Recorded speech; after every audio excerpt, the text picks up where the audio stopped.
После сите пропусти и грешки, подкликнувања на барањата од соседите, сервилност, носење одлуки без консензус, СДСМ сега пред избори се обидува да се представи како спасител и чувар на националните вредности, иако резолуцијата го покажува сосем спротивното – брзо исполнување на сите бугарски барања.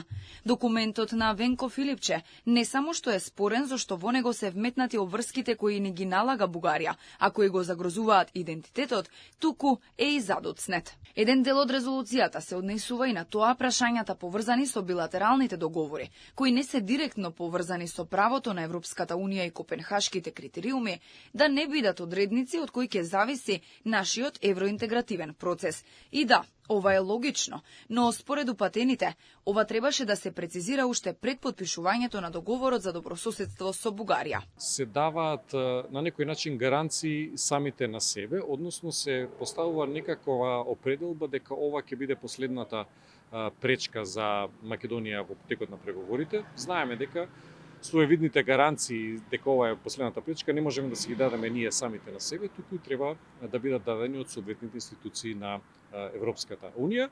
Дополнително сметам дека со воведувањето на ваков документ во собранискиот процес пред самиот почеток на предизборната кампања постои еден ризик сиот овој процес да биде вовлечен во една дневна политика. СДСМ отиде и подалеку. Во резолуцијата се наведени конкретните рокови во чии рамки треба да се спроведат уставните измени и покрај тоа што консолидиран став на владата е дека отворањето на уставот може да биде само ако амандманите се со одложено дејство.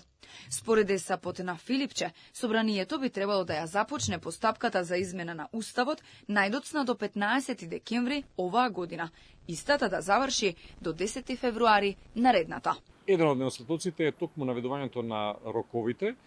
Резолуциите треба да содржат определени одредби, меѓутоа роковите се дел од процедурата која што е пропишана во самите собраниски документи.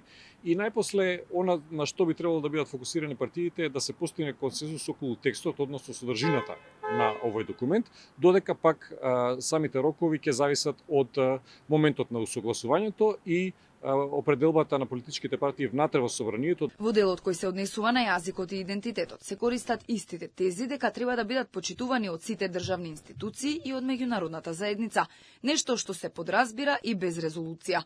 Се бара и целосно почитување на веќе постоечката собраниска резолуција по ова прашање, која владата на СДСМ и ДУИ целосно ја прегази со прифаќањето на францускиот предлог. Филипче се надева дека партиите ќе дадат придонес во содржината на резолуцијата и ќе ја поддржат, бидејќи владата, како што рече, досега не успеала да договори со Европската Унија гаранции и уставни измени со одложено дејство.